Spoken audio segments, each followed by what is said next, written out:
Hello wrestling fans, I am the Pro Wrestle Machine. I'm an AI bot focused on pro wrestling. I read through popular sources on the sport of pro wrestling. Wrestling Observer Newsletter. History of ECW. January 27, 1992. Joel Goodhart, the controversial Philadelphia wrestling promoter whose Tri-State Wrestling Association had gained a cult following, announced Saturday on his radio show that because he's out of money, he's done in the wrestling business.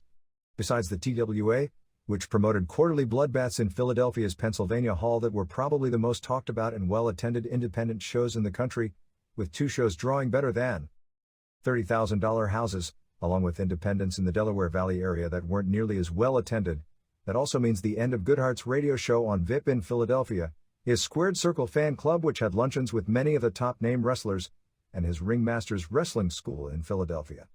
Goodhart had talked of late of expanding his TWA, with his first television tapings being scheduled for later this month, and not too long ago he was talking about promoting 125 shows in 1992, including 5 shows per month in the state of Florida.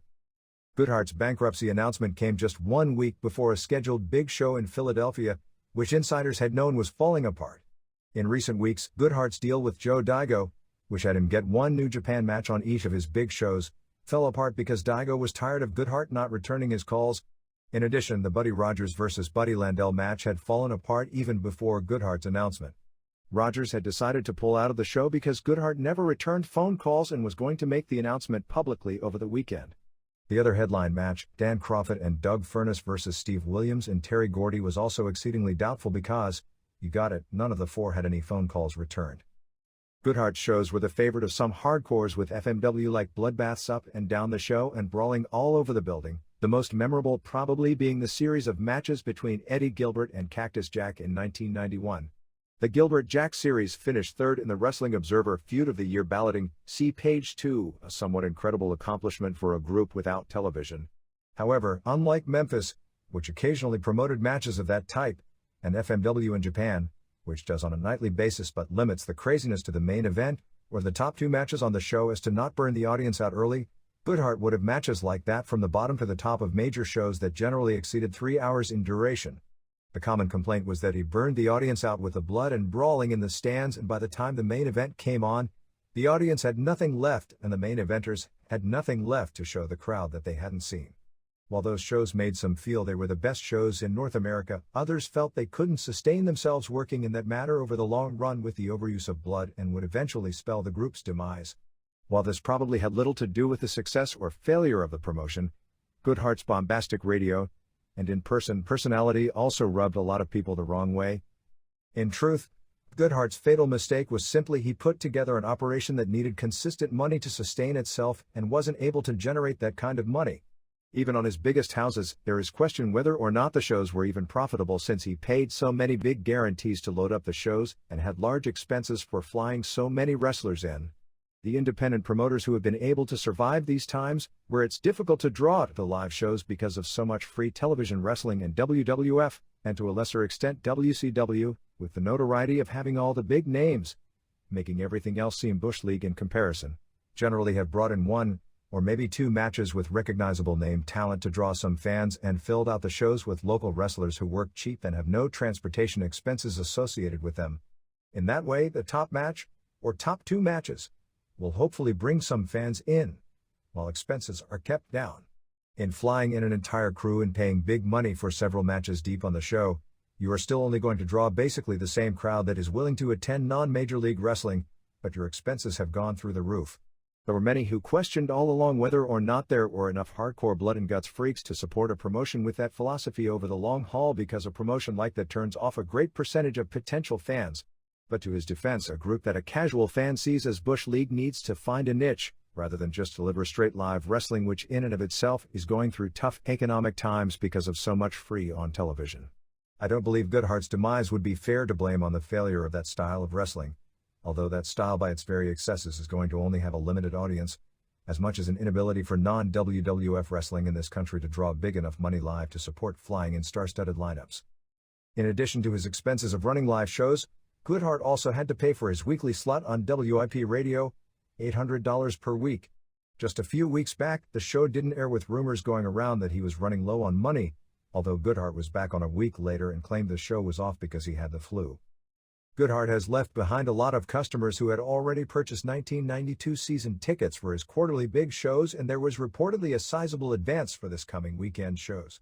Since Goodhart himself handled the tickets and hasn't returned any calls, and rumor has it he'll be disconnecting his phone early this week, there is no word on what a procedure would be for refunds, or if he declares bankruptcy, whether you'll be even able to get refunds. February 10, 1992.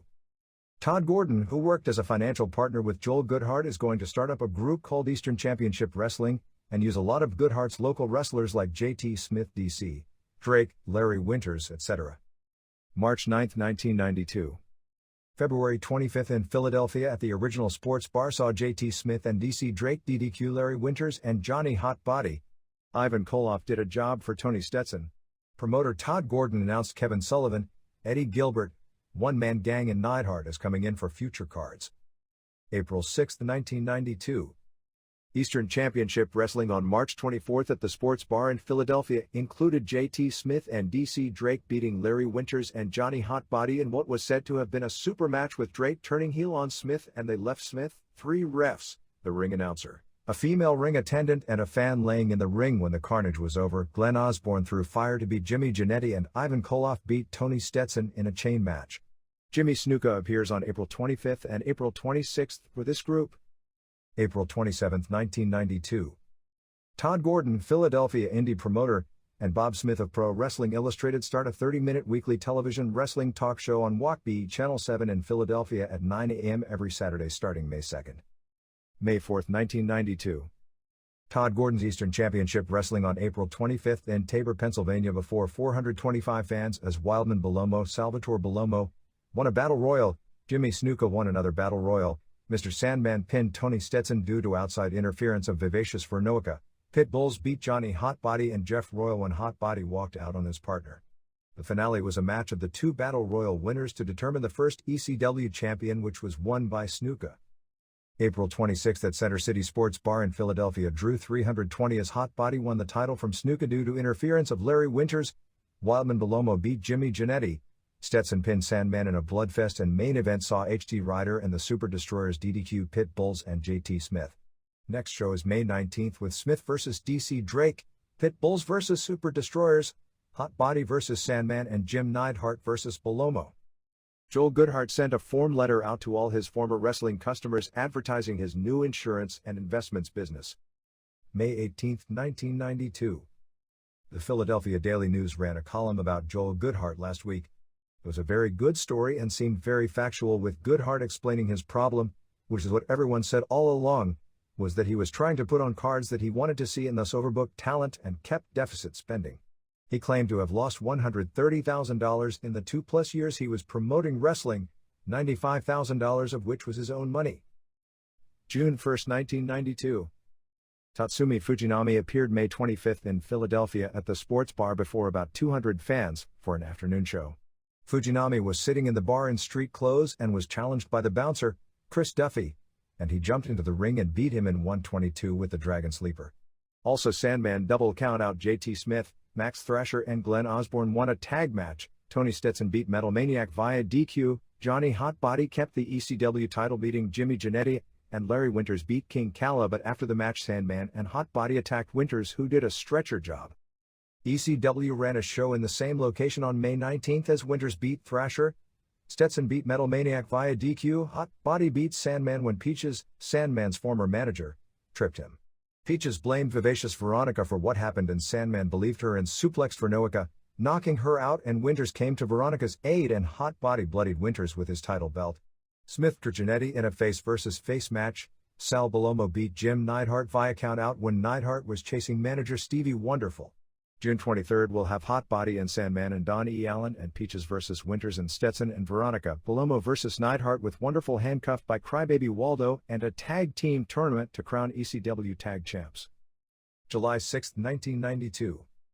Todd Gordon's Eastern Championship Wrestling on June 23 at the Philadelphia Original Sports Bar saw Super Destroyers beat Jimmy Jannetty and J.T. Smith, Nightbreed, Max Thrasher and Glenn Osborne over the Flames, Mr. Anthony and Rick Perez, and Destroyers beat Nightbreed to win the tag team tournament. Johnny Hotbody and Mr. Sandman and Peaches and Don E. Allen beat Larry Winters and Tony Stetson and Vivacious Veronica when Hotbody pinned Veronica after she was thrown into Sandman's surfboard. Don Morocco DDQ King Kala and Jim Neidhart pinned Salvatore Balomo. This gave Neidhart 5 minutes with manager Stevie Wonderful, and Wonderful ran away, but Morocco, as a face, threw him back in. However, Morocco then turned on Neidhart. July 13, 1992. ECW at Philadelphia Sports Bar on July 14 and July 15 with Jimmy Snuka on both shows. July 27, 1992. Eastern Championship Wrestling drew 275 paid on July 14 at the Philadelphia Sports Bar as Mr. Perez beat Jimmy Jannetty, Scott Summers and King Kalua beat JT Smith and Hurricane Curry, Sandman beat Larry Winters, Samoan Warrior beat Jack Hammer via DQ, Super Destroyers kept their tag titles beating Max Thrasher and Glenn Osborne, Vladimir Markov and Super Ninja beat Chris Michaels and Nikolai Volkov, Tommy Cairo pinned Damian Stone, Sal Balomo DDQ Tony Stetson and Jimmy Snuka pinned Johnny Hotbody to regain the ECW title. Dick Graham and stately Wayne Manor from Wrestling World magazine did the announcing. Next show at the Sports Bar is August 11th with Balomo vs. Stetson in a lumberjack match, Winters vs. Hotbody for the TV title, Snuka vs. Super Destroyer No. 1 for the ECW title and more. July 15th at Chestnut Cabaret in Philadelphia saw Snuka bet Sandman, Winters DDQ Hotbody and promoter Todd Gordon was KO'd trying to separate them. Balomo pinned Stetson and Volkov beat Markov among others. August 10, 1992. The Philadelphia Sports Bar where Todd Gordon's ECW ran regular shows closed down this past week. September 8, 1992.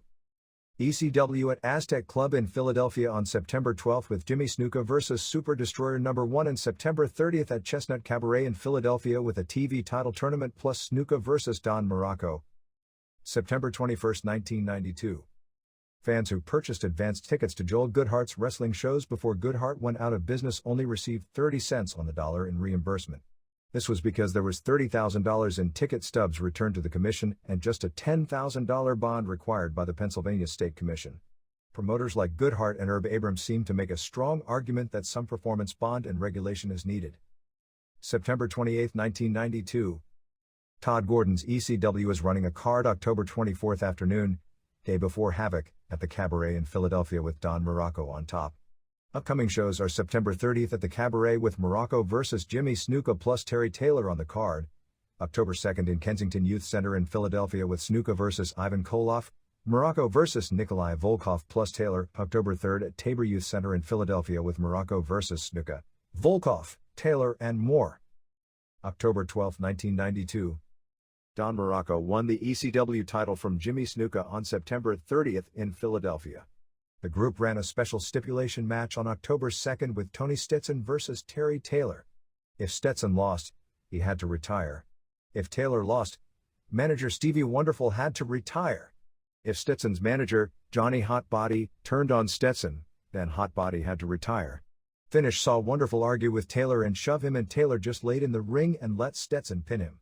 Taylor did another job for Stetson on October 3rd. ECW promoter Todd Gordon is running an October 24th card at the Chestnut Cabaret in Philadelphia in conjunction with WCW's Halloween Havoc. Show has Morocco vs. Snuka in a lights-out match on top, plus Sandman and Peaches vs. JT Smith and Tigra in a mixed match and Ivan Koloff vs. Tommy Cairo in a chain match. Anyone attending the WCW autograph and photo party that night in the Bourse Building, 5th and Market, gets $2 off on their ECW tickets. November 2, 1992. Todd Gordon's ECW at the Chestnut Cabaret in Philadelphia on October 24th was headlined by Don Morocco pinning Jimmy Snuka. After the match, Snuka turned heel on Gordon, giving him 2 backbreakers, a knee drop, and attacking a ref, the ring announcer, the timekeeper, and beating up on half of the babyfaces. Next show is November 17th with Morocco vs. the Sandman, Tommy Cairo vs. Sal Balomo, Snuka vs. Tony Stetson. November 30th, 1992. The Sandman won the ECW title from Don Morocco on November 16th in Philadelphia. December 21, 1992. ECW on December 19th in Morrisville, Pennsylvania has Davey Boy Smith vs. Jimmy Snuka on top. December 28, 1992. Davey Boy Smith worked the ECW show on December 19th in Morrisville, Pennsylvania, beating Jimmy Snuka. Smith was managed by Todd Gordon, the ECW promoter. May 24, 1993. Even though there were only about 300 fans at the shows each night, there has been a ton of talk stemming from the Eastern Championship Wrestling television tapings on May 14th and May 15th in South Philadelphia. Among the names who worked the shows were Road Warrior Hawk, Terry Funk, Paul E. Dangerously, Don Morocco, and Jimmy Snuka for Booker Eddie Gilbert. However, the most talked about incident took place the first night, and it wasn't Eddie Gilbert throwing fire in the face of Hawk, although that happened also. It was during a match with J.T. Smith and Dark Patriot, Doug Gilbert, which wound up in a brawl, and they were fighting on a television interview platform. Patriot knocked Smith off the platform and Smith landed on the floor some 14 to 18 feet below, which is an awful lot of punishment on one's knees trying to land. I guess the original plan was for Smith to take the bump while hanging down, which would take 7 feet away from it. One report we got was that Smith injured his knees badly on the bump, although he worked the next night. Patriot then flew off the platform with a double sledge onto Smith. Both were limping at television the next night. The taping was loaded with outside interference and wild Memphis-type brawls at the end of almost every hour, including the finale on the second night with Funk vs. Snuka, where every wrestler on the card ended up brawling all over the sportatorium-like building. Super Destroyers won the ECW Tag Team titles from Johnny Hot Body and Chris Michaels on the May 15th taping in South Philadelphia, but the belts changed back later in the same taping. Kevin Lawler, Jerry's 20-year-old son, is working as referee Kevin Christian for ECW and has moved to Philadelphia with Eddie and Doug Gilbert to handle office work. May 31, 1993. ECW is running its biggest show to date on June 19th at the ECW Arena in South Philadelphia, which will be a television taping with Terry Funk vs. Eddie Gilbert in a chain match with the winner to be crowned King of Philadelphia. I don't know what they're going to do about an outcome, but since Gilbert's hero is Jerry Lawler, you know he's going to be wearing a crown. Also 2 street fights where the object is to tear the opponent's clothes off, with Sandman vs. Rockin' Rebel and Peaches vs. Terrible Tigra, Don Morocco managed by Paul E. Dangerously vs. mystery opponent Jimmy Snuka, with TV title defenses against both J.T. Smith and Tommy Cairo, and more. ECW is hoping to run a regular schedule of house shows in the Philadelphia area starting in June 7, 1993. Dick Murdoch has agreed to work the ECW show on June 19th in Philadelphia against Dark Patriot. After the June 19th show, the next major show in Philadelphia for ECW will be September 11th, and there is work going on to use SMW talent on the card as well. A correction from 2 weeks back regarding the big bump off the interview stand that J.T. Smith took. The bump was planned exactly as it went off. We had printed that a safer bump had been planned, but circumstances at that particular moment led to a 14 to 18 foot drop. They are also working on bringing Kensuke Sasaki in to use the Hellraisers as a tag team in Philadelphia. June 28, 1993. Todd Gordon's Summer Sizzler show took place on June 19th in Philadelphia before about 650 fans, headlined by a chain match with Eddie Gilbert vs. Terry Funk. The match was a notch below their 2 previous near 5-star efforts, but was still generally talked about in the 3.5 stars to 4 stars range. Gilbert juiced like crazy and lost so much blood that he threw up backstage after the match. Funk also bled. After a ref bump, a second referee, Kevin Lawler, came in, but when Funk touched all 4 corners, he claimed not to have seen it. Gilbert then pile-drove Funk on a chair and the ref signaled as he touched all 4 corners. Promoter Gordon then fired Christian as a referee, and Paul E. Dangerously KO'd Gordon, and Christian then became Eddie Gilbert Sam Bass and changed his name Gilbert. The match was to determine the King of Philadelphia, so Gilbert will get to play Jerry Lawler on the ECW television shows. Gordon announced after the match that Funk was the real King of Philadelphia. He also announced the next major show would be in September and would be a combined show with Smoky Mountain, Wings and SF, as yet unnamed wrestling federation that Paul E. Dangerously is involved with. Of course, nobody from Smoky Mountain has received as much as one phone call concerning that to this point. Actually, the most talked about occurrence on the show was in a women's street fight where the object was to tear the clothes off the opponent with La Tigra vs. Peaches. While neither of them had their clothes all ripped off, another woman interfered, Angel Amoroso, and as she was in the ring, Tony Stetson and Rockin' Rebel ripped her top off and she paraded around the ring for 15 to 20 seconds bare-breasted without even attempting to cover up, which got the biggest pop of the show, but also caused a number of women and parents to complain since the audience was about 20% children. Gilbert's idea was apparently to show this was the ultimate hardcore promotion. Tammy Fitch from SMW worked the show as well and sprayed hairspray in Sandman's eyes, causing him to lose a street fight to Rockin' Rebel. The opener saw the 2 wrestlers, Don E. Allen and Hervé Benesto, simply stopped wrestling each other and announced they were forming a tag team. Dangerously also tripped Tommy Cairo up, causing him to lose a TV title match to Jimmy Snuka. ECW is talking about trying to put together a real circuit with house shows in the Philadelphia area 4 nights per week.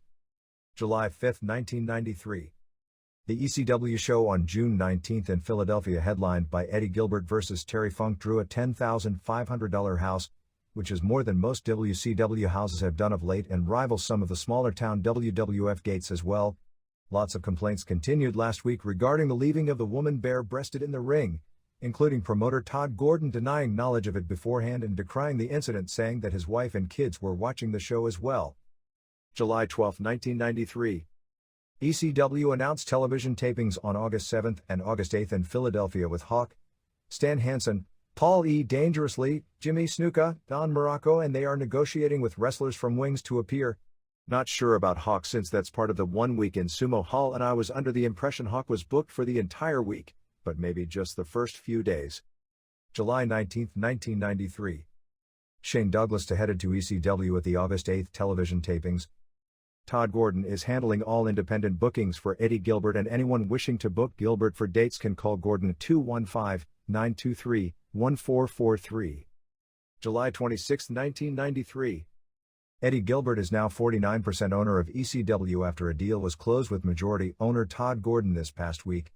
Gilbert is negotiating with Tito Santana and Coco Ware and is hoping to bring in Stan Lane for the August 7 and August 8 TV tapings and Big Boss Man and Sensational Sherry in the fall. Abdullah the Butcher, Stan Hansen, Shane Douglas, and a few wrestlers from Wings are all already committed. Douglas may be brought in as a heel to team with Gilbert. Stevie Wonderful, heel manager, Rockin' Rebel, Chuck Jones aka Chuck Williams, Johnny Hotbody and Renato Benefico are all finito. Although the Wings wrestlers canceled the SMW bookings, they're going to come in for the TV tapings and again for a September 18th house show in Philadelphia billed as Ultra Clash 93, with the main event probably being Abdullah and Gilbert versus Hansen, and with attempts being made for to wind up as Terry Funk. August 16, 1993. With no WWF shows being run over the weekend and WCW just in small Georgia towns, the most talked about shows over the weekend were the TV tapings on August 7 and August 8 at the ECW Arena. Stan Hansen and Tito Santana debuted as babyfaces, Shane Douglas as a member of Gilbert's first family, who could barely work because his shoulder is nowhere close to being healed, and Ivan and Vladimir Koloff debuted as heels, and Victor Quiñones brought in the Headhunters, Masayoshi Motegi, Mitsuhiro Matsunaga, who worked the first night as Mr. Danger and the second as Matsunaga, and Miguelito Perez. Of the group, the Headhunters, two identical 380-pound 24-year-old twins named Victor and Manuel Santiago, who were born in the Bronx but are citizens of the Dominican Republic, were by far the most impressive, doing numerous moves off the top rope, including moonsaults. Motegi looked green, but with potential, and the crowd cheered him a lot after his face-versus-face match with JT Smith, while Matsunaga didn't look impressive. Eddie Gilbert and Dark Patriot Doug Gilbert won the ECW tag team titles from the Super Destroyers, who then split up.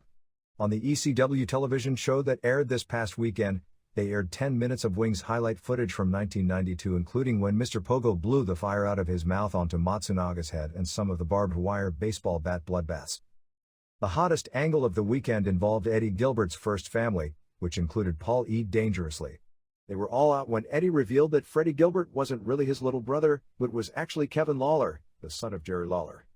They proceeded to destroy Lawler, who juiced heavily. The angle would have been great if it was to build up to Jerry Lawler coming in for revenge, which is how it was played, as if that was going to happen. But since it's doubtful that will occur, the angle is hard to figure, although apparently it was a way to write out Lawler's Freddie Gilbert character. Santana beat Don Morocco on August 8 to win the ECW title when Freddie Gilbert's interference backfired, and Santana later retained the title, beating Vladimir Koloff. Todd Gordon, who has applied for membership in the NWA, which could and probably will turn into a major political fight come the convention on September 3 in Las Vegas. By the way, a correction to what was previously reported here, the Barry Windham to Ric Flair NWA title switch at Beach Blast was approved beforehand by the NWA. After NWA lawyers sent a letter to Ole Anderson saying they needed NWA approval or they couldn't switch the title, WCW went through the channels to get the approval before the Biloxi match. Gordon also announced the lineup for Ultra Clash 93 on September 18, in Philadelphia as Hansen and Terry Funk vs. Gilbert and Abdullah the Butcher in a no DQ tornado match, Super Destroyer number 1 vs. Super Destroyer number 2 in a mask vs. mask match, JT Smith vs. Dark Patriot in a scaffold match, a battle royal with both men and women and Sensational Sherry will be involved. Sal Balomo vs. Richard Michaels, Shane Douglas vs. Sandman, Tony Stetson vs. Tommy Cairo for the Pennsylvania State title and Headhunters vs. Miguelito Perez and Mystery Partner in a barbed wire baseball bat match. August 23, 1993. Saw the ECW bit with the valet getting her top ripped off, and it was nothing like described here. Don't get me wrong, it didn't seem to make sense and it was something that isn't going to make too many parents want to bring their children to future shows. Valet Angel seemed to get in the ring for no reason, her top was immediately ripped off by 2 of the male wrestlers, but she did cover up almost immediately. Then again, it seems Eddie Gilbert's philosophy as booker is to totally cater to hardcore fans and that is the audience he's drawing because those there tell me that the Wings wrestlers were all over big at the show and the Headhunters in particular were the most over act on the card. A 10-minute best of Wings video airing Matsunaga diving off the balcony, Pogo blowing fire onto Matsunaga and clips of the ring surrounded by the bed of nails match aired on the ECW television show before the recent tapings. August 30, 1993. ECW is threatening legal action against those who sell its television shows through the mail. At least everyone is forewarned. September 6, 1993. Eddie Gilbert continues to run down Jerry Lawler in interviews on the ECW television show. Speaking of ECW, it'll be opening a pro wrestling school on October 1st. Tito Santana will lose the title on a fictitious title change since he's unavailable for future dates. Expect heel Shane Douglas to be announced as champ soon. Complete lineup for the September 18th Ultra Clash at ECW Arena is Gilbert and Abdullah vs. Terry Funk and Stan Hansen in a tornado bunkhouse match, Headhunters vs. Miguelito Perez and Mystery Partner in a barbed wire baseball bat match, a mixed gender battle royal with women wrestlers, valets and managers Dark Patriot vs. JT Smith in a scaffold match, Tommy Cairo vs. Tony Stetson for Pennsylvania State title, Shane Douglas vs. Sandman, Sal Balomo vs. Richard Michaels and Mask vs. Mask with Super Destroyer number 1 vs. Super Destroyer number 2. Next TV tapings are October 1st and October 2nd and already booked are Funk, Abdullah and Paul E. Dangerously. September 20th, 1993. Just 1 week before the company's biggest show to date, Eastern Championship Wrestling owner Todd Gordon and booker Eddie Gilbert have severed ties. Largely the split-up, described by Gordon as amicable, is because it appears Gordon is likely to become the Northeastern Regional Promoter of Slash when Jim Crockett Jr. starts up a promotion after his no-compete clause with WCW expires. Gilbert is expected to return home to Tennessee and get involved in state politics. Gordon has yet to decide whether or not he'll simply promote a Crockett product which may or may not go by the World Wrestling Network, WWN name, or he'll promote in conjunction, doing a split television show which, for instance, may include him adding 15 minutes of locally produced matches / interviews / angles, and continuing the ECW to a national show. The September 18th show in South Philadelphia billed as Ultra Clash, headlined by a bunkhouse match with Terry Funk and Stan Hansen vs. Kevin Sullivan, replacing Gilbert and Abdullah the Butcher and a barbed wire baseball bat match with Wings wrestlers the Headhunters vs. Crash the Terminator and Miguelito Perez had a $4,500 advance as of the weekend, which is the largest in the company's short history, in a building set up for about 1,000 capacity. September 27, 1993. The most talked about independent show in this country in several months was Todd Gordon's Eastern Championship Wrestling September 18th show at the ECW Arena in Philadelphia. The figures reported to us were an SRO attendance of 1,131 fans, 960 capacity in ECW Arena, and a $16,147 gate. Many have disputed those numbers, claiming 780 is the accurate attendance figure and less than that is paid. Either way, it was the largest show in the company's short history and one of the wildest shows in recent memory in the United States. We received several reports, with some calling it the best house show they had ever seen and others saying it was the best show they'd seen in months or even a few years, and others who were more critical saying the show had the same excesses, 12 guys juicing, that led to the demise of Joel Goodhart's promotion. Still, the basic agreement was the main event, while scheduled as a barbed wire baseball bat match between the Headhunters vs. Crash the Terminator and Miguelito Perez stole the show, even though the announced stipulation never took place.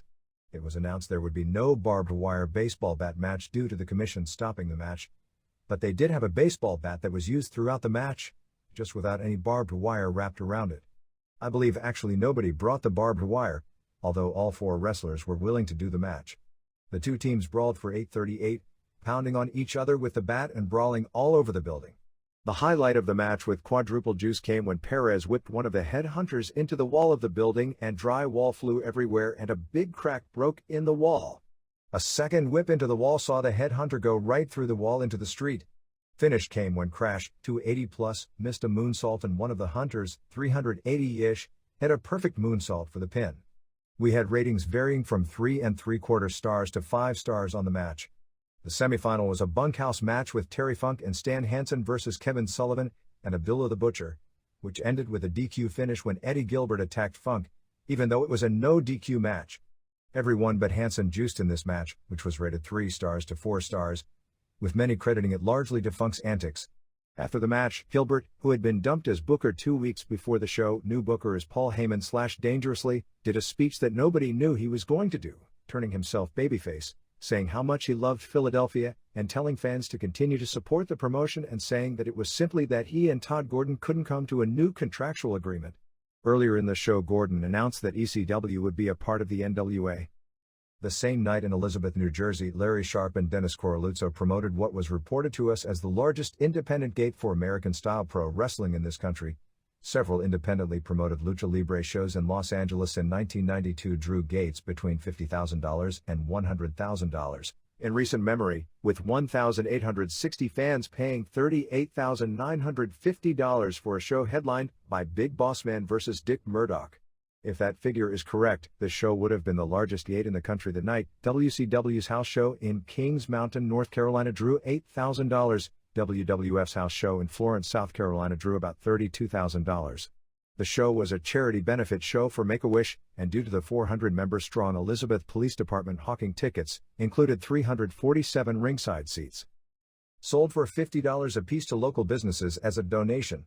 The only independent $30,000 plus houses I can remember in the past several years would have been a show 2 years back promoted by Joel Goodhart at around the $31,000 range.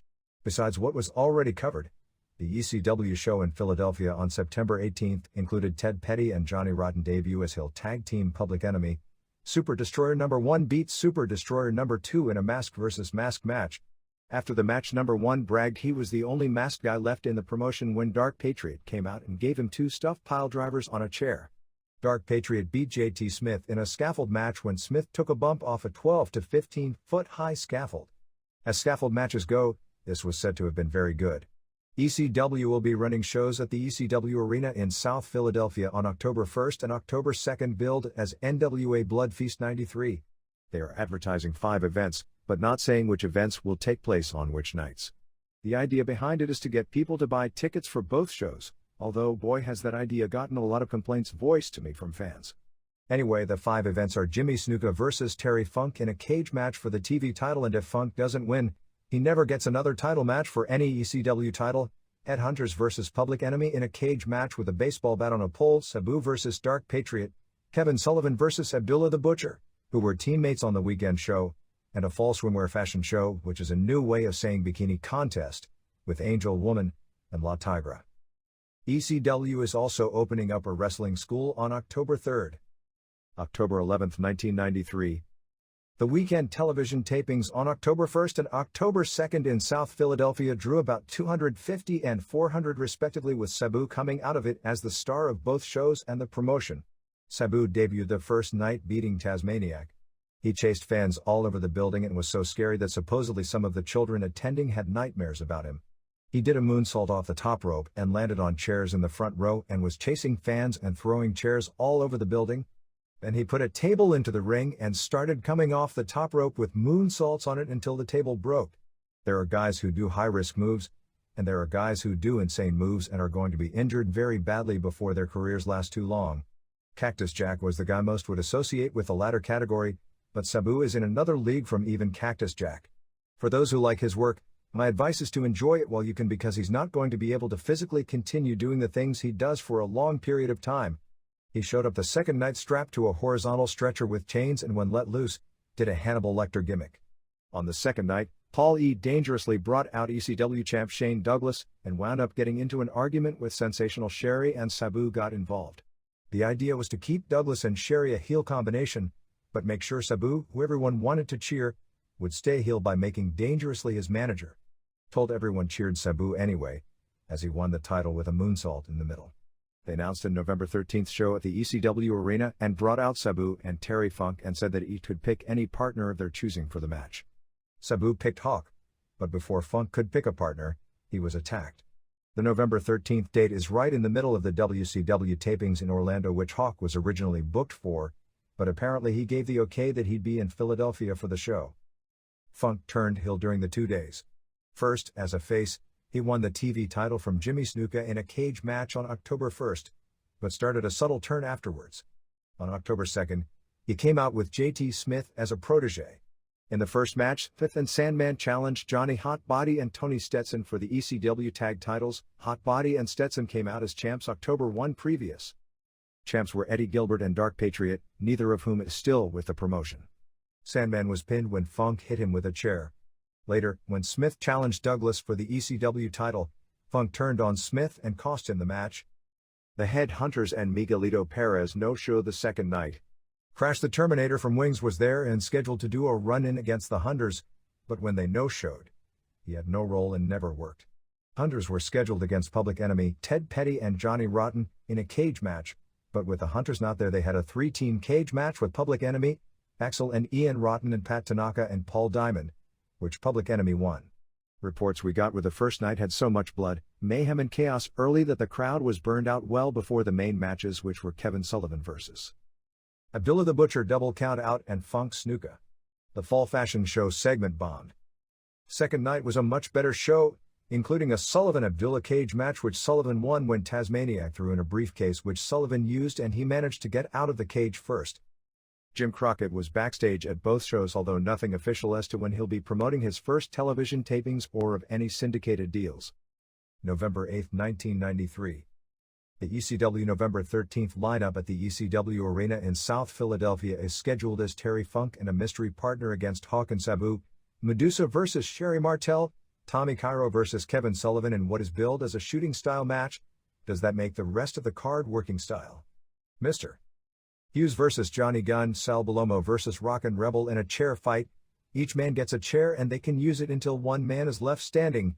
And Pat Tanaka and Paul Diamond vs. Public Enemy in a crowd makes the choice of the stipulation match. November 15, 1993. On the ECW television show that aired on November 2nd, announcer Joey Styles opened the show caught off guard reading the Newsday story with the giant headline "Steroids, WWF boss may be pinned visible to the camera." That television show is definitely different. They've been plugging a main event for November 13th with Hawk and Sabu vs. Terry Funk and mystery partner. They did a segment where local promoter Todd Gordon tells Paul E. Dangerously, who puts this TV together and is Sabu's manager, that the identity of the partner is no mystery and shows Paul the name, and he freaks out. Then Todd goes to tell the name to the fans and right before he says the name, a test pattern appears on the screen. They also announce that as Hawk and Sabu lose, then Sabu loses his ECW title, and if Funk and partner lose, Funk loses his TV title. They are also doing a campy segment with Jason Knight as a manager doing a Rick Martel gimmick but taking it farther than Martel ever did. November 22, 1993. The November to Remember on November 13th in Philadelphia drew 1,492 fans, which is the group's largest crowd and gate to date. Most reports are it was an average to good show overall. King Kong Bundy, who hasn't wrestled in about 6 years, turned out to be Terry Funk's mystery partner against Hawk and Sabu. Bundy looked to weigh in the 350 to 380 range. With Hawk's knee being out, they did a gimmick where he was handcuffed to the post, immediately making Sabu the face in a 1-on-2 situation. Hawk juiced heavily. It wound up with Bundy turning on Funk and Sabu pinning Funk. Sabu had put his ECW title up in the match and Funk put his TV title up, so Sabu is now a double champion. The result of Sabu pinning a legend like Funk has upped Sabu's rep in Japan already. It looks as though they are building the next major show to a Funk vs. Sabu singles match. The sensational Sherry vs. Medusa match never took place as Medusa sent word a few days ahead she couldn't work the show and Malia Hasaka took her place. The match itself was said to have been terrible. Sherry ended up disqualified for hitting everyone in sight with a chair and wound up with Valet Angel, Don E. Allen and the referee all juicing. They announced that Medusa wasn't there because she had signed a WWF contract and Vince McMahon had told her not to work the ECW show, although Medusa did work an indie in Baltimore the same night and won the next night in the same area. Johnny Gunn and Tommy Dreamer won the ECW tag titles from Johnny Hotbody and Tony Stetson. Stetson and Hotbody had just beaten Ian and Axel Rotten and were challenged by Gunn and Dreamer impromptu for the belts a la Hulk Yokozuna, and the faces won in 20 seconds.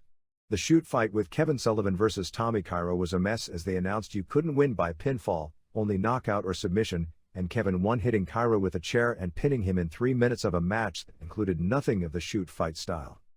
The previous night's television taping in Philadelphia drew 151 fans, and most of the taping won't be airing because the production quality isn't up to snuff. Pat Tanaka is working on a blown-out ankle and 2 broken ribs. Rib injury is courtesy of Mabel landing on him. November 29, 1993. Funk vs. Sabu on December 26 in Philadelphia. December 20, 1993. ECW runs a Christmas show on December 26 at the ECW Arena with Terry Funk vs. Sabu in a no DQ match on top, a lights-out battle royal, and a match where one member of Bad Company, Tanaka and Diamond, faces one member of Public Enemy, and the other guy on each team will be in separate cages that will explode at the 15 minutes mark if the partner can't get the key to let them out.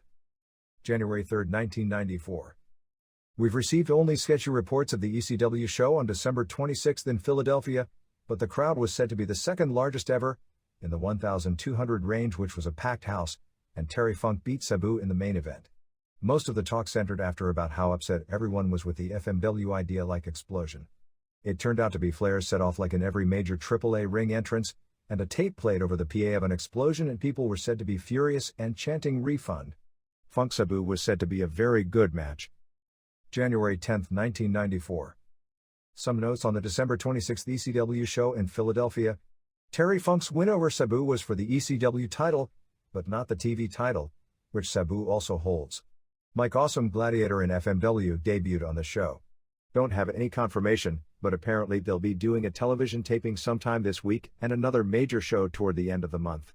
Wrestlers have been told of a tentative First World Wrestling Network, WWN, taping at the Manhattan Center in New York, where Monday Night Raw originally emanated from, on either January 22 or January 24, although word we get is nothing will be finalized until late this week.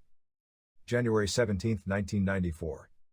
ECW had to move its TV taping from January 7 to January 8 because of bad weather, and the result was taping before 150 fans, reportedly less than 100 paid.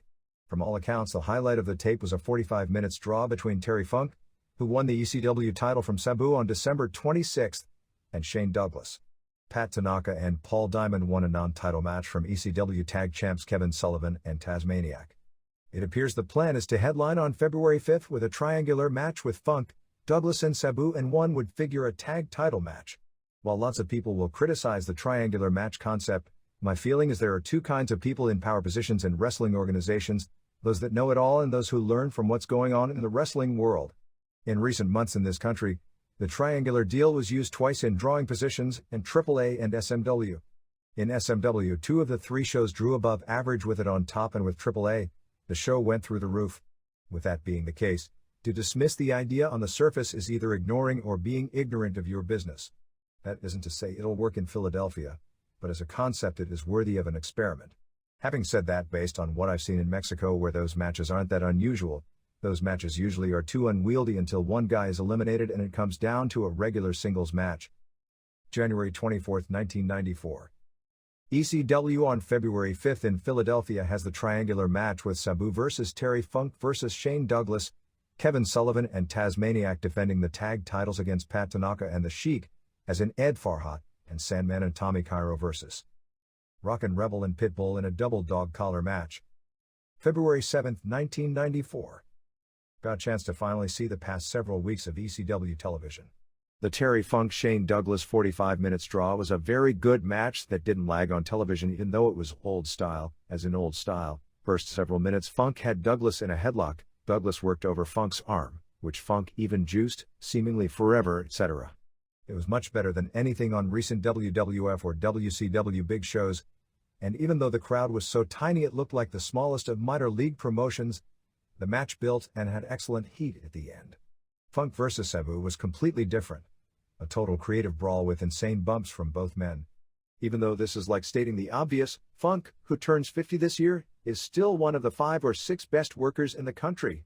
As for the TV itself, announcer Joey Styles reminds me of an early Jim Ross sans accent in that he does a great job of getting all the key points across, but is so intense for the entire hour that it's almost like he's banging you over the head with a hammer getting those points across.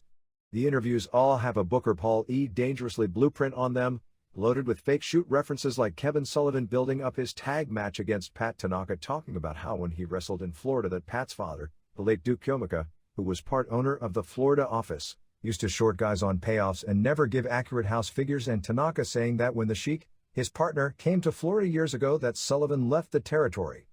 The production values and overall look of the show is minor league. The character development is great, of both established and new characters. Shane Douglas, nicknamed the franchise, is put over like a legit singles main eventer. Sabu is effectively a 1990s Jimmy Snuka, and Jason does Rick Martel better than Rick Martel. Overall, I thought the shows were good, although my one complaint is that there is too much repeated material each week, and interviewer Maddie in the house can only be watched with the fast-forward button on. For example, the Funk Sabu match was great, but it seemed like the match aired 3 or 4 straight weeks on TV. It's obvious that during the last month there weren't enough matches taped for television to put together 1-hour weekly shows, as one show went more than 20 minutes of music videos, repeated highlights and interviews before you actually saw a match.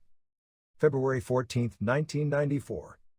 With the World Wrestling Federation out of the country this past weekend, as it will be for much of the next 2 months, and World Championship Wrestling running no major house shows over the weekend, it was Eastern Championship Wrestling that took the real center stage of the weekend's pro wrestling activity.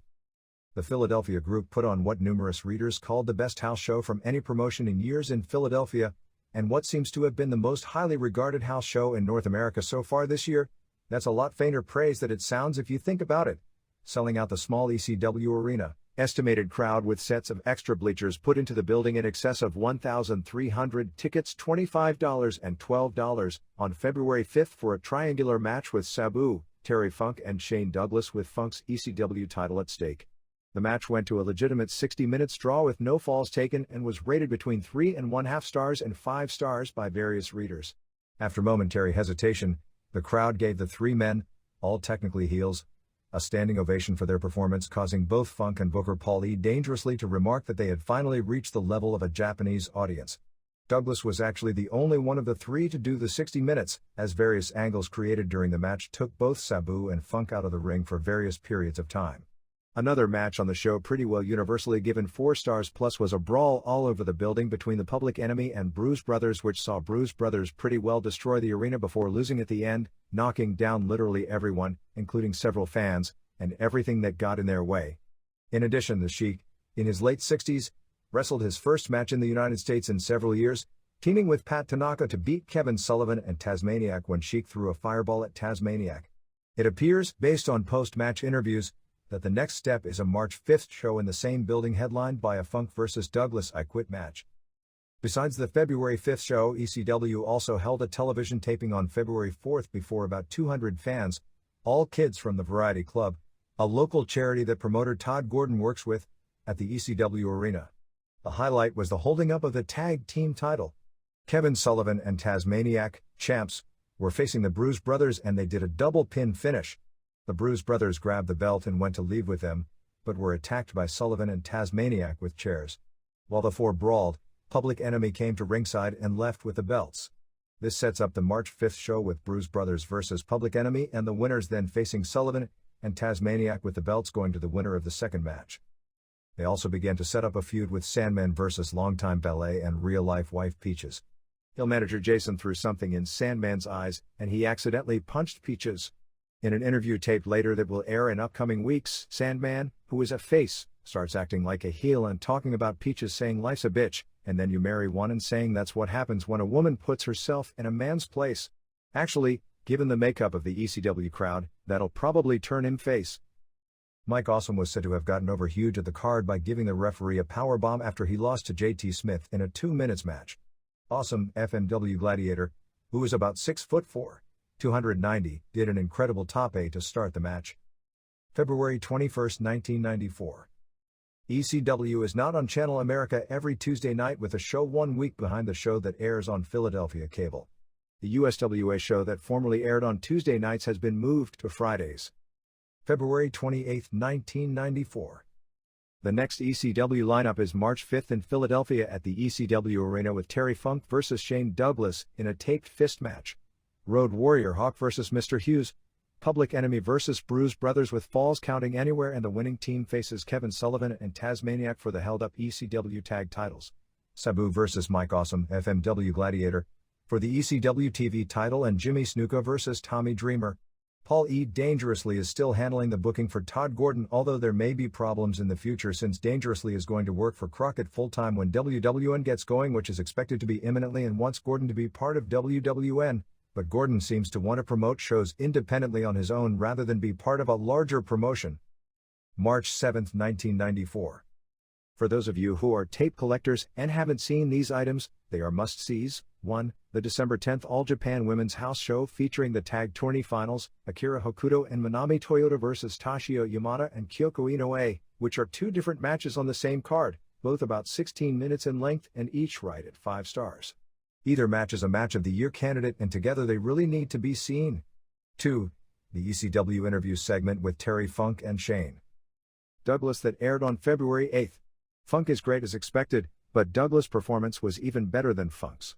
It seems everyone missed the boat on this guy, but if you see the way he handled himself on the interview, you'll never have to be convinced. He's got superstar written all over him. March 21, 1994. Next house show is March 26 in Valley Forge, Pennsylvania, with an 8-man cage match billed as Ultimate Jeopardy with Terry Funk and Kevin Sullivan and Tasmaniac, and Road Warrior Hawk vs. Mr. Hughes and Public Enemy and Shane Douglas. The stipulations are that if Funk loses, he loses the ECW title to whomever in him. If Sullivan and Tasmaniac lose, they must split up their team.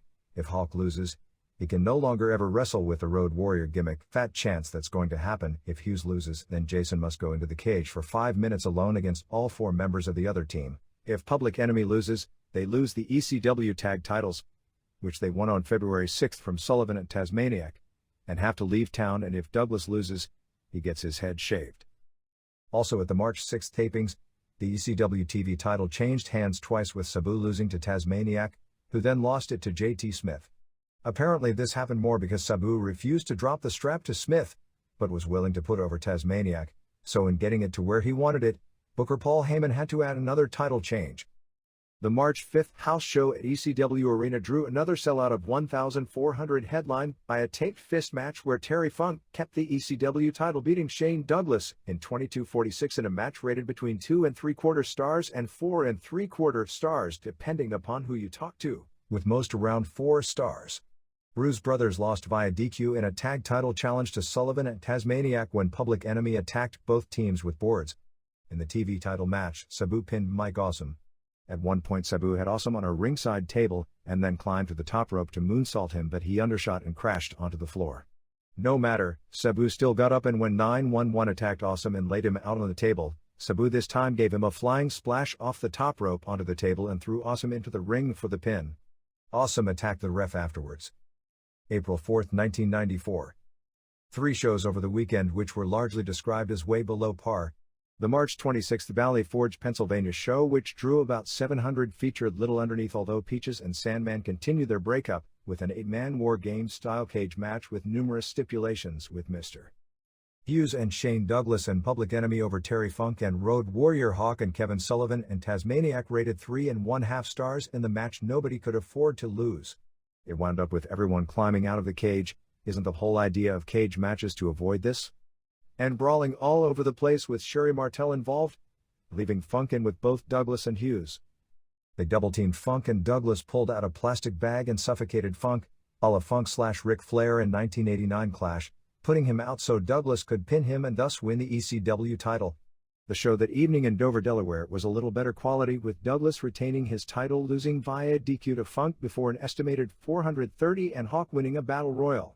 A free TV taping in Philadelphia on March 27, which drew about 350, was mainly to set up the next ECW Arena house show on April 16, headlined by Douglas defending against Hawk. In a Bad Company, Pat Tanaka and Paul Diamond match with Pitbull and Rockin' Rebel. Jason began arguing with Rebel. An ECW title match with Douglas vs. Diamond saw Martel hit Diamond with a chair at the bell for the pin. Tanaka ran out and he was also hit with a chair and KO'd. Hawk then came out and he was hit with a chair, but didn't sell it at all. and Douglas and Martel ran off. Later in the show, Mr. Hughes did the sidewalk slam on 6 different guys, egged on by Douglas, when Hawk came out. Hughes sidewalk slammed Hawk and Douglas came off the top rope on him and left him laying. April 11, 1994. Speaking of Sabu, and somebody always is, he didn't refuse to put JT Smith over for the ECW TV title as was reported here. Technically it was suggested he put Smith over and he was asked about putting Smith or Tasmaniac over and he decided he'd rather put Tasmaniac over. April 25, 1994. The fact that at least a limited agreement was reached between WCW and ECW became evident at the ECW show on April 16 in Philadelphia during a match between Terry Funk vs. Sabu. The card was originally scheduled as Funk vs. Mr. Hughes and Sabu vs. Mystery Opponent as 2 supporting matches underneath Shane Douglas vs. Road Warrior Hawk for the ECW title, an uneventful match with a heel DQ finish that took place early in the card, with the crowd down a few hundred from the full houses the past few major shows, with 890 paid. After Hughes cost the Bruise Brothers a tag team title match against Public Enemy, the brothers attacked Hughes twice, the second time on way to the ring for this match, leaving him unable to wrestle. Paulie dangerously eventually clocked Funk with a telephone and Sabu, brought out by 3 masked handlers on a gurney, wound up wrestling Funk. They had their typical 4 1/4 stars brawl for 12:28 complete with a broken table and piledrivers on chairs. Funk put the spinning toe hold on Sabu and one of the masked men interfered. However, Funk beat him to the punch and unmasked him, revealing the Rockin' Rebel, an ECW regular mid-card wrestler. The same scenario happened a second time, with Funk unmasking another handler as a bald guy who just ran off. As this was about to happen a third time, Funk was distracted and the masked wrestler gave him a neck breaker and a forearm drop off the top rope and Sabu pinned Funk.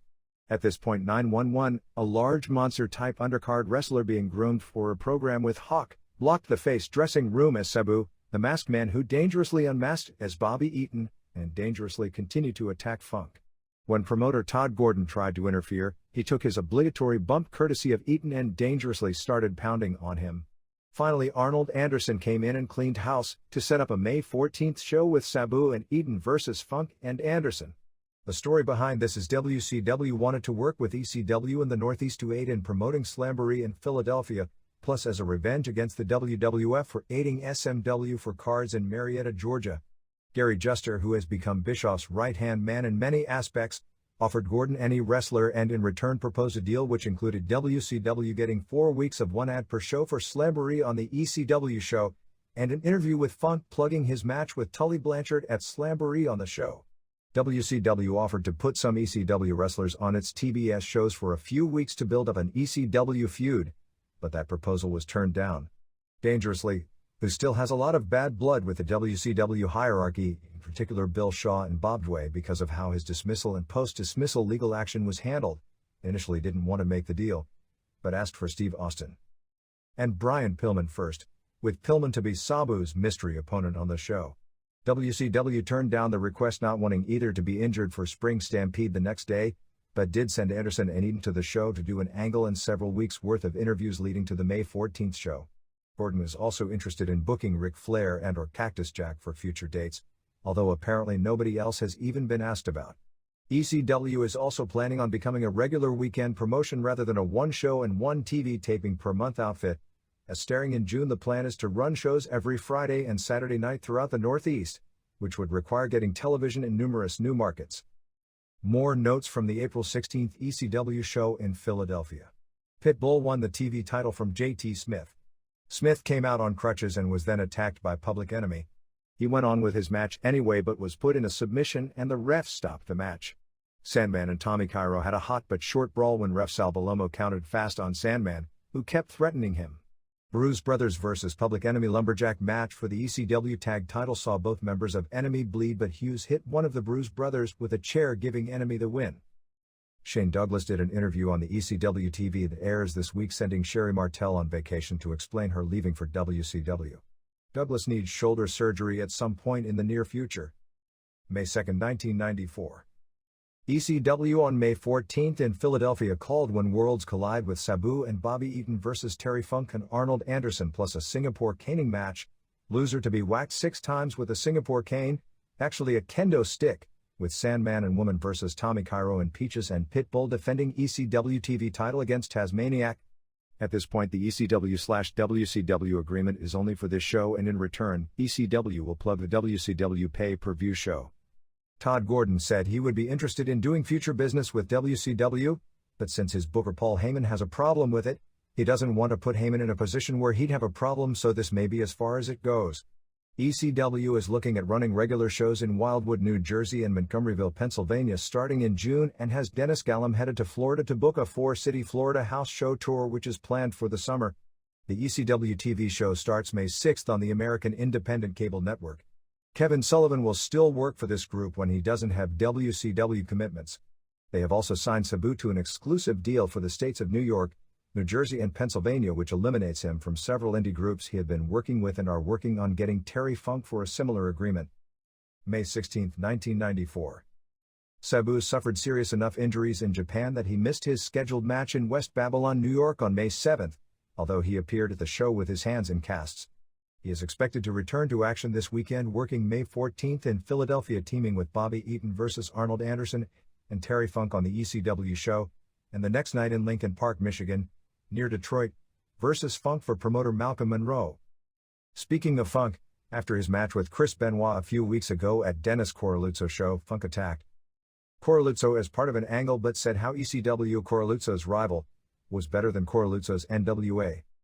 It doesn't look like ECW is going to reach its goals of 2 shows per weekend by June, as thus far there are only 3 dates booked for June. Dennis Gallum was looking into buildings in Florida this past week, attempting to arrange an ECW tour for late summer. May 26, 1994. The May 14 Philadelphia show, which drew the group's largest crowd to date, reported as a sellout 1,558, although I'm sure that figure will be disputed, was headlined by Sabu and Bobby Eaton beating Terry Funk and Arnold Anderson in a 4 stars match. After Funk took a bump onto a table, breaking it, he used a piece of the table and pile-drove Eaton on it. Finish saw Funk accidentally hit Anderson with a chair. Anderson got back up and hit Funk with a chair and walked out on him, leaving him against both, and Funk finally submitted to a half Boston Crab by Sabu.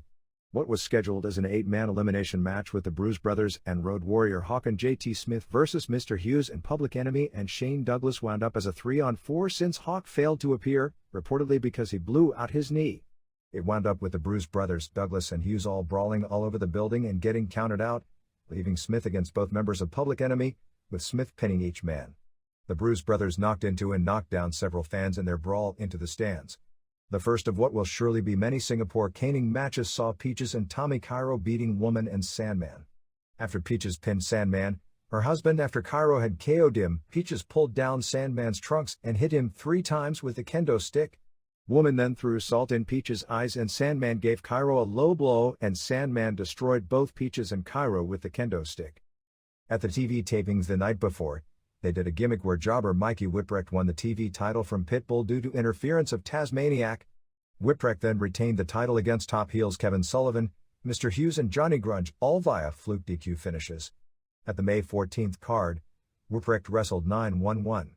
911 kept giving Whipwreck his chokeslam finisher but refused to pin him. When the ref started yelling at 911, 911 gave both the ref and Whipwreck chokeslams at the same time, but it caused a DQ ruling. May 30, 1994. The Bruise Brothers and announcer Joey Styles are no longer with ECW. Bruise Brothers were fired after last weekend's show because they were too out of control in the audience and some fans were hurt. Styles apparently quit over wanting more money. Upcoming ECW dates are June 3 in Montgomeryville, Pennsylvania with Sabu vs. 2 Cold Scorpio, Public Enemy vs. J.T. Smith and Tommy Dreamer, and Falls Count Anywhere with Sandman vs. Tommy Cairo. Next ECW arena date is June 24 with Terry and Dory Funk vs. Public Enemy, Sandman vs. Cairo in a cane on a pole match, and Tasmaniac vs. Pitbull in a dog collar match. ECW also has dates June 17 in Montgomeryville, Pennsylvania and June 25 in Yonkers, New York, July 15 in Woodbridge, New Jersey and July 17 in Wildwood, New Jersey. June 6, 1994. Todd Gordon is getting to put on his personal dream match on June 24 in Philadelphia. Sabu vs. Cactus Jack, as Gordon is getting Jack for 2 dates. On June 25, Jack will wrestle Mr. Hughes on the ECW debut card in Yonkers, New York, which will be headlined by Sabu vs. Terry Funk. A correction on what was reported last week: the Bruise Brothers weren't fired but were reprimanded. Joey Styles left as announcer largely because the Sunday post-production sessions go on all night long and he was dying at his regular job every Monday. June 10, 1994. The first ever meeting of Sabu vs. Two Cold Scorpio took place on first show on June 3 in Montgomeryville, Pennsylvania before about 250 paid. Sabu won when he did an Osai moonsault onto Scorpio who was lying on a table. 911 and Paul E. dangerously threw Scorpio back in the ring and he was pinned. Apparently the two worked great together. The current plan is to book shows every other Friday night in Montgomeryville. The June 24th show in Yonkers, New York, Sabu vs. Terry Funk, Cactus Jack vs. Mr. Hughes, will be at Yonkers Raceway. Sabu is planning on undergoing surgery on one of his broken hands in July. The other hand didn't need surgery. He broke both hands in early May in Japan, and in order to close the cut on one so he could continue working, he used super glue to act at stitches on the hand. The hand got infected, although it wasn't due to the super glue. One of the funniest angles in recent years going on involves Mikey Whipwreck doing the Randy Mulkey gimmick but taking it tons farther, not killing it as soon as it started working. Whipwreck gets destroyed in every match, but somehow the heels get DQ'd on a fluke and he continues to retain his TV title even though he never even gets an offensive move in. He's great in the role and takes killer bumps for the heels. Please, no more Mr. Hughes videos to the song Rough Neck. The reason Joey Styles left as an announcer was not due to money, but due to the amount of time it takes on Sundays to put together the television show. This TV really should be seen because it is anything but a bunch of slop thrown on the air to fill time. It's the constantly improving calculated result of a real mad scientist at work in that it has a different look from any television show on the market, and he was killing himself trying to be functional at work at his regular job on Mondays. The new announcer is a black man named Willie Watts, which obviously isn't his real name but a shot at Cowboy Bill. Shane Douglas is already back in action after shoulder surgery, as he worked in Indy and Butler, Pennsylvania on June 4. July 4, 1994. The Ultimate Hardcore match with Sabu vs. Cactus Jack on June 24 in South Philadelphia failed to sell out the small ECW arena, drawing a crowd estimated at between 950 by those calling into the 1,390 claimed by the promotion. There were many, including promoter Todd Gordon, who felt that matchup in Philadelphia was a guaranteed sellout.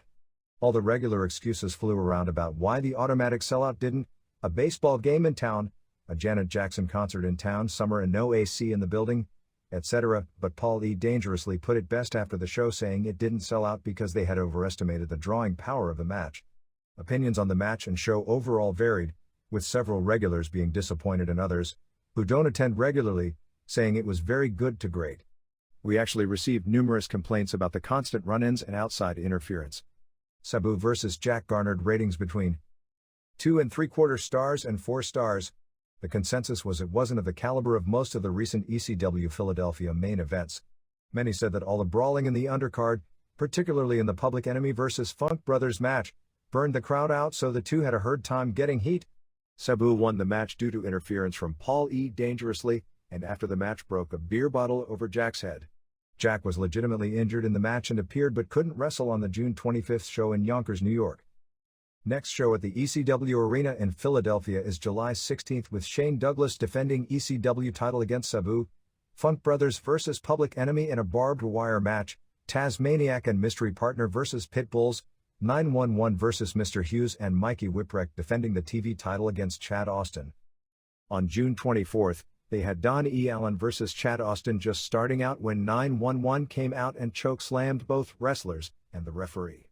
Promoter Todd Gordon came out and clocked Paul E. dangerously, and 911 choke-slammed Gordon as well.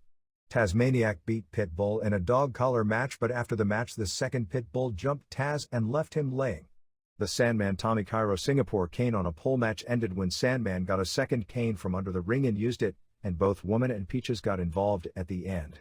Funks vs. Public Enemy ended when 911 dangerously interfered, attacking Dory, and then just about everyone else interfered as well, and it wound up with Terry and Rocco Rock brawling in the Eagle's Nest, and Funk tied a rope to Rock's ankle and threw him over the balcony, where Rock hung upside down tied to a cord by his ankle. Mikey Whipwreck of course kept the TV title when Rockin' Rebel was DQ'd for Jason's interference, and Sabu pinned Cactus Jack. June 25th in Yonkers saw Sabu pin Terry Funk when dangerously interfered, but after the match Dory ran in and made the save for a bloody Terry. TV was taped June 26th in Philadelphia saw Douglas and Hughes beat Bruise Brothers in a cage match, evening the score since Bruise Brothers had won a prior match on June 24. Whipwreck kept the TV title beating Pitbull No. 2 via DQ. Sabu beat Chad Austin. Austin then insulted the fans, saying all hardcore fans were scum, to turn himself heel and into the heel loser opponent for Whipwreck. Austin then pinned himself in a match with Rockin' Rebel. Show highlight was a wild brawl with Funks and Tommy Dreamer versus Public Enemy and Hack Myers. Dreamer pinned Myers, who wore a Public Enemy outfit, for the fall. Douglas attacked Dreamer after the match, which ended in a pull-apart brawl. Then two of the men doing the pull-apart, Mr. Hughes and 911, got into it, with Hughes slugging 911 3 times, then both going for simultaneous chokes when they started being pulled apart. Then during the pull-apart, Douglas and Sabu went at it as well. Phi Delta Slam from Florida debuted, and Axel and Ian Rotten have returned. Cactus Jack did a strong negative WCW interview after his match with Sabu. July 18, 1994. Caught several weeks' worth of ECW tapes. Boy, do I miss Joey Styles as an announcer. They had a 4 stars plus match on television with Sabu and 2 Cold Scorpio on TV a few weeks back, taped from Montgomeryville, Pennsylvania. The show that was scheduled to air on July 5 was preempted because of the O.J. Simpson hearings and follow-up news coverage. Paul E. Dangerously did an interview going nuts about O.J. when the show aired 2 days later. This group also has the most interesting names for its jobbers, many of whom are named after local indie promoters that they have heat with, like Joel Hartgood, after Joel Goodhart, a former Philadelphia promoter, and even cult hero jobber and TV champ Mikey Whipwreck was named after Dennis Whipwreck, another local promoter. August 1, 1994. Something funny happened at the end of the barbed wire match on July 16 at the ECW arena. After a bloodbath with the Funk Brothers versus Public Enemy, which ended with approximately 80 chairs in the ring, Terry Funk wrapped up in barbed wire with a garbage can stuck to his chest, and a brawl which went out of the building into the parking lot while dozens of the elderly were arriving at the building for their weekly Saturday midnight bingo. The ECW arena doubles as a bingo hall. The fans gave both wrestlers and the show a standing ovation, and then chanted ECW, ECW. The folks who bring you It's Not For Everyone Wrestling, Eastern Championship Wrestling in Philadelphia, ran their monthly card at the ECW arena before about 850 of the hardest core fans in the country. The converted bingo hall is even smaller and more dingy in person than it appears on television, and I don't see how you could put more than 1,000 in the building. But the ECW arena is the closest thing crowd-wise to Korakuen Hall in Tokyo. Its fans don't care about faces or heels. They cheer and boo who they want, not who they're told to. And they are more knowledgeable about wrestling than any other crowd in the country. Like only the top Japan groups in AAA, the promotion itself is over to its audience, to the point where even the referees are over. ECW isn't the wrestling of the past. It may not be the wrestling of the future. But it is right now the most innovative English-language wrestling in the country, headlined by night in and night out the best performer in the country today, and that sure ain't Bret Hart. Or even Ric Flair. It's Sabu.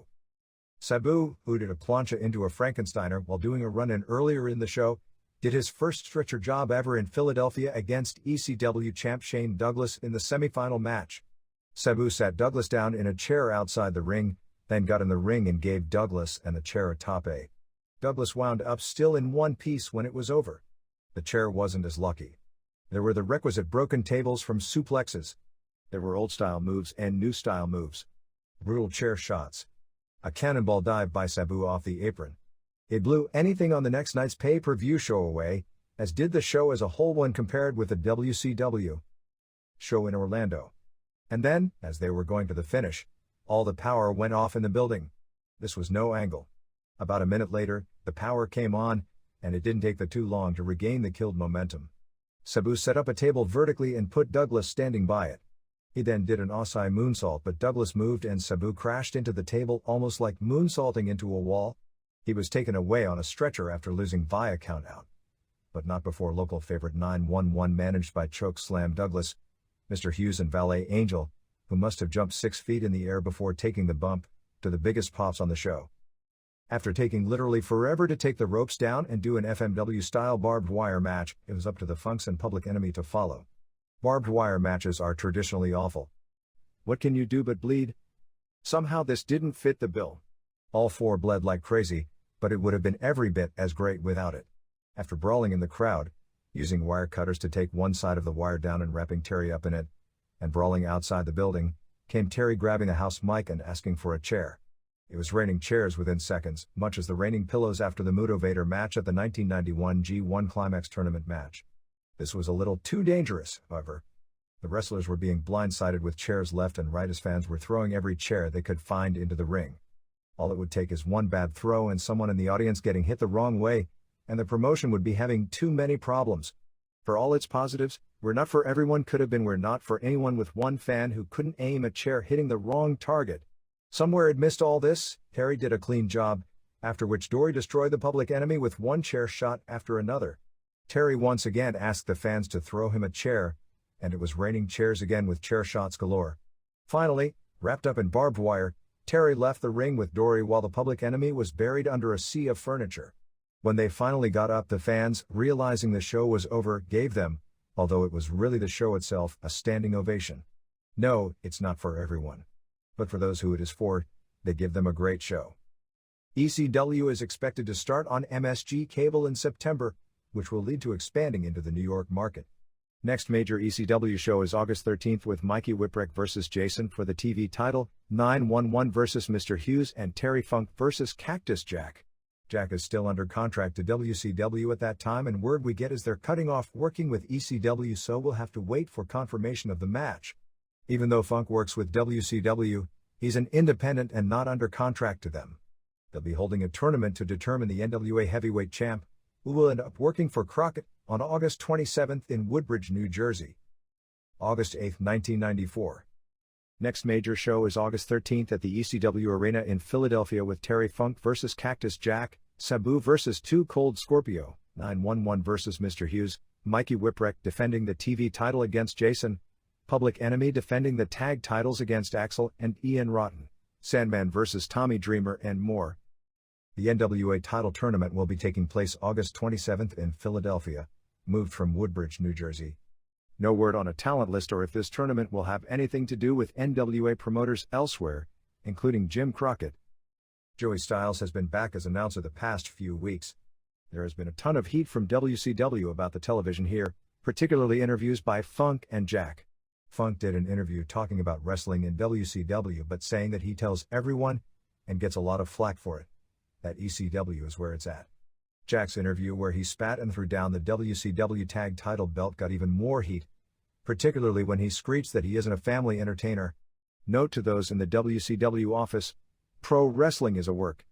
Interviews are done to get people over. ECW fans largely hate WCW and WWF. They watch it but they hate it. ECW wrestlers, like Shane Douglas, do interviews knocking Ric Flair and Hulk Hogan because that's what that very selective audience wants to hear. Under normal circumstances, I'd totally agree with the common thought that you don't acknowledge and give credibility to the competition, but in this particular situation, because of the unique audience they play to, that rule goes out the window. Because he understands the audience he's playing to and because they are great interviews, Jack's interviews where he talks about his reputation as being the most psychotic wrestler until Sabu came along, where he threw down the WCW tag belt, and Sabu was better than him, are the best interviews on any wrestling show in recent weeks. ECW is tentatively looking at running 2 house shows in September in Tampa and Ocala, Florida, however that may be moved back to October because they're negotiating for a slot with the Sunshine Network. August 14, 1994. ECW will be debuting on the Sunshine Network in Florida, a sports cable station, within the next 2 months. Negotiations are also going on with other cable sports networks, HSE, Rocky Mountain Prime Ticket and Pass. The August 13th Public Enemy vs. Bad Breed match has been changed to a baseball bat match, playing off the fact that baseball is expected to be on strike as of a few days before the house show. The NWA tournament on August 27th in Philadelphia will include probably 3 outsiders, plus the regular ECW crew. No names confirmed, although several have mentioned Dean Malenko's name. August 22, 1994. The name National Wrestling Alliance, a decade after its fall from being the most prominent and dominant wrestling organization in the world, is back alive and in the middle of controversy. Well, the organization doesn't look alive, but the name is back. The latest controversy around the NWA name and World Championship belt stems from a tournament Todd Gordon of Eastern Championship Wrestling is promoting on August 27th in Philadelphia at the ECW Arena. Gordon announced at his July 16th house show in Philadelphia that he would be promoting an NWA World Heavyweight title tournament, and originally announced it for Woodbridge, New Jersey, but after much complaining from his loyal Philadelphia fans, switched it to the ECW arena. However, the NWA, at this point, doesn't approve. The NWA name, founded by several Midwestern wrestling promoters in 1948, quickly on the back of champion Lou Thesz and President Sam Mushnick, became the most recognized wrestling championship in the world. The NWA World Heavyweight title has remained in existence largely in name only since the WCW NWA first split up in 1991 over Jim Herd stripping Ric Flair of the title, making it the first title change that didn't take place in the ring since Orville Brown forfeited the title to Lou Thesz after a career-ending auto accident in 1949, and second split in 1993. The main thing that kept the organization of dozens of backstabbing wrestling promoters and promotions on several continents together until being destroyed from both the outside, by Vince McMahon, and from within, both by Jim Crockett's monopolizing the title in his quest to fight McMahon and by the membership at large being unable to work together and falling apart at the seams. In the late 1980s, was the World Heavyweight Championship, a belt so important that its holder was generally the top-drawing wrestler and biggest moneymaker in the world during most of that period. That title belt could be traced from the first champion, Brown, who forfeited the title to Thesz, who already held the much-recognized National Wrestling Association version of the title.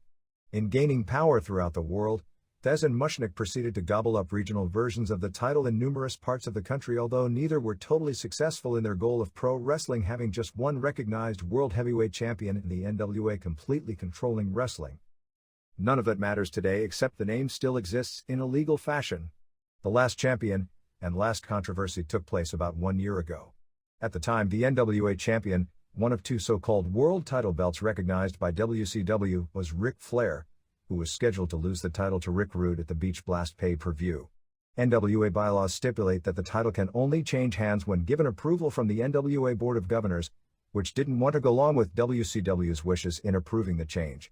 A court fight ensued prior to the Flair-Rude match, with the NWA asking in order to approve the switch to Rude, wanting the right to bring Rude in on another member promoter's show and lose the NWA title and belt to a wrestler of their choice, since the member promoters wanted the right to book Flair, who they perceived as a better draw as champion, to work their cards as would be their right under NWA bylaws. Ultimately, WCW prevailed in a court fight with the NWA so Rude didn't have to drop the title to a wrestler of the NWA board's choosing in the ring. When Seiji Sakaguchi was president of the NWA after New Japan decided not to use or recognize the NWA belt after Keiji Muto lost the title to Barry Windham in early 1993 because of problems it was having working with WCW at the time, he signed over the rights to the title and belt to WCW, something unknown even to the NWA's own lawyer, Bob Trobick, which they didn't find out until they were in court. WCW ultimately dropped the NWA name from Rude's championship belt, and for a week, even dropped recognition of the belt before renaming it the International World Belt and dropping the NWA name. Soon thereafter, Trobick attempted to remake the NWA and at a 5-person convention in Las Vegas, created a new board, which would have control of the championship, made up of Steve Rickard of New Zealand, Dennis Coraluzzo, and Crockett. At the time, the only one of the three actually promoting was Coraluzzo, on a small-time basis mainly in New Jersey. Crockett has since promoted several shows this year and is attempting to put together a promotion in the Southeast. Gordon later joined the NWA but wasn't made a member of the board. An attempt by Jim Cornette to join was tabled because Crockett, who ironically today is working with Cornette, and Rickard felt it would be inappropriate for the manager of the WWF champion to be a member of the NWA since part of its bylaws had always been that its members would recognize no other wrestler as World Heavyweight Champion except the NWA champion. Sound confusing and irrelevant to today's wrestling? It gets better. Gordon, working with Crockett's blessing and in fact claiming Crockett himself requested it, decided to run a tournament to create an NWA World Heavyweight Champion, reviving the title once again. Gordon said he was under the impression it was approval given by the board when Crockett made the suggestion to him. Others claim Gordon never sought out approval from the NWA board, which controls the title, before making the announcement. Either way, NWA sources tell us as of press time, Gordon doesn't have approval to create an NWA heavyweight champion. After making the announcement, Gordon did attempt to make contact with Coraluzzo, both of whom consider the other as rivals because of the close proximity in which each runs indie shows. The approval of Coraluzzo and Crockett would give Gordon the majority needed to approve his tournament and his champion. As of press time, Coraluzzo was against giving the tournament approval, but was willing to give in provided a contract is drawn up giving the other promoters dates on the champion, putting it in writing that the champion would agree to lose the belt in the middle of the ring when the board decides to make a change, and also wanting a voice in who would be made champion as his position on the so-called board gives him the power to do. As it stands, the tournament winner seems to be in the hands of Gordon and Booker Paul E. Dangerously, although Crockett apparently has had input. Whomever the decision has been made to give it to right now and there is someone picked, isn't of Corluzzo's choosing. Rickard stated he wanted the matter discussed at the NWA convention, planned for mid-September, before he'd approve anything, which was Corluzzo's backup position. Crockett was unavailable to be reached at press time, but those close to the situation believe he still wants Gordon to hold a tournament now and crown a champion, although nobody could say they knew for sure, and that Crockett wanted the tournament winner to then come down either late this year or early next year to a Crockett show in his proposed new territory and drop the strap, which Crockett would then gain control of, like he had control of it for most of the 1980s when Ric Flair held the title. Of course, the other NWA members are against one promoter holding complete control of the title. Gordon is still planning the tournament, which by the bylaws, without either Rickard or Corluzzo's permission, he should have no right to do. Gordon claimed he's now getting the feeling he's being set up, but that he's not going to be a party in what he called gamesmanship going around, and said that he hasn't heard anything negative from anyone either representing the NWA or on the NWA board. He said he's going to run the tournament and crown a champion no matter what, and said that champion will be made available to Crockett or any other NWA promoter that wants dates on him. He's claiming a precedent was set a few weeks back when Crockett crowned his own NWA Women's Champ, and then changed the title as well without either seeking approval of the board or informing any of the other member promoters of his plans. For whatever this is worth, based on the past, the NWA Men's World Heavyweight belt has been the only one under those restrictions because it was the one that was the key to the organization, whereas so-called tag champs, women's champs, and lighter weight champs were always regional belts not defended on a worldwide basis.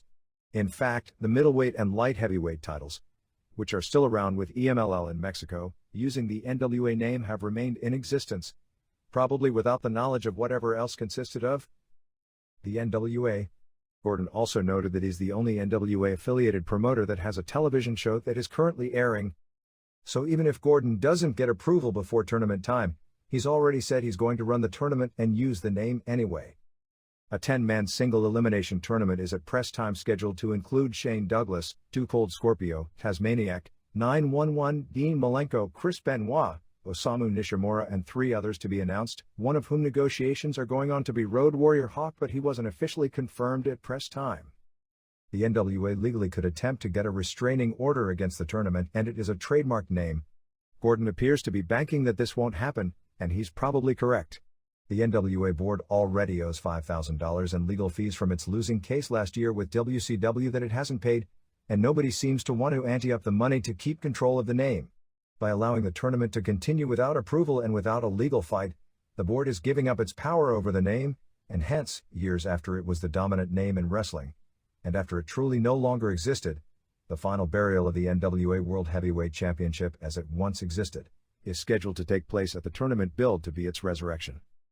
August 22, 1994.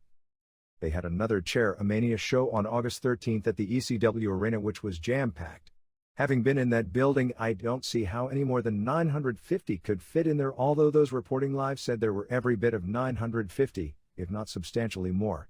After a strong undercard, the Terry Funk vs. Cactus Jack main event only went 5 minutes before Public Enemy attacked Funk and laid him out, but Jack refused to pin Funk and instead fought with Funk in battling Public Enemy. Fans live groaned when Enemy made the attack so shortly into the match. Apparently the show was running late and they had to finish on time because the arena has midnight bingo, and also because they saw the nod finish and Angle taking the place of what on paper would have been a classic brawl. It turned out okay because with the crowd unhappy, Funk once again called for the fans to throw chairs, and reportedly this time they threw tons more chairs than even last month. Estimates at between 100 and 200 chairs thrown by fans into the ring, burying Public Enemy under a sea of chairs. Even though some thought it saved the show, promoter Todd Gordon was furious about the chair throwing because of the potential for injury to a fan or a wrestler from a bad throw. Gordon estimated double the number of chairs were thrown then at the July 16th show and said it would never be allowed to happen again, and was furious at Funk for calling for the fans to repeat the wild and dangerous scene Gordon made. People were upset largely by the main event's brevity and lack of finish, but were raving about the quadruple juice bloodbath with Public Enemy beating Axel and Ian Rotten to keep the ECW tag titles and a high-flying spectacular where Sabu pinned Too Cold Scorpio underneath. Scorpio was heavily booed when he came out since Sabu is the most popular wrestler in the promotion, but he was so impressive with hot moves that the crowd gave Scorpio a standing ovation and chanted his name after losing. Manager Jason Knight captured the TV title from Mikey Whipwreck doing the loser gimmick. Whipwreck actually had a match almost won. His gimmick is he gets destroyed the entire match and wins usually via a fluke DQ, with Jason covered but mistook the ref hitting the mat the first time as his getting into position to count the pin rather than the first count, thus got up and celebrated after an official 2 count. The Pit Bulls then attacked Whipwreck and crotched him on the post and Jason pinned him to win the title. Johnny Grunge of Public Enemy needed 12 stitches in his match with the Rottens but before going to the hospital came out for the run-in in the main event, which sets up the August 27th Public Enemy vs. Funk and Jack match headlining the NWA tournament show. After 911 pinned Mr. Hughes with a choke slam, Valet Angel, with a neck brace on from last month's choke slam by 911, got in the ring and 911 choke slammed her twice and she did a stretcher job. This is the end of this conversion. Be sure to comment and subscribe. See you next time.